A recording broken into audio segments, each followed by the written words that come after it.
Yeah. Oh my gosh. Yo, let the beat ride for a second, baby.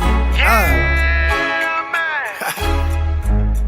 Y'all was counting us out, baby. We back. It's too early for all that. Guess who's back? C'est du Musiala. Sonny Martin. ਜਿੱਤੇ ਨੂੰ ਪਹਿਲਾਂ ਨਹੀਂ ਸੀ ਪਤਾ ਉਹ ਪਹਿਲਾ ਪਰਚਾ ਉਦੋਂ ਹੋ ਗਿਆ ਸੀ ਜਦੋਂ ਹੁੰਦਾ ਸੀ ਮੈਂ 18 ਦਾ ਅੱਜ ਕਾਲੀ ਜੱਟ ਦੀ ਰੇਂਜ ਕੁੜੇ ਪਿੱਛਾ ਨਹੀਂ ਕਰਦੀ ਨਾਰਾਂ ਦਾ ਜਿਹਨੇ ਖੇਡਣਾ ਹੁੰਦਾ ਮੈਗਨਮਾਂ ਦਾ ਆ ਰੋਜ਼ ਉਹਨਾਂ ਦੇ ਕੰਮ ਦੇ ਨਹੀਂ ਸਾਡੇ ਲਾਣੇ ਜਾਉਣੇ ਸੁੱਚਿਆਂ ਦੇ ਸਾਡੇ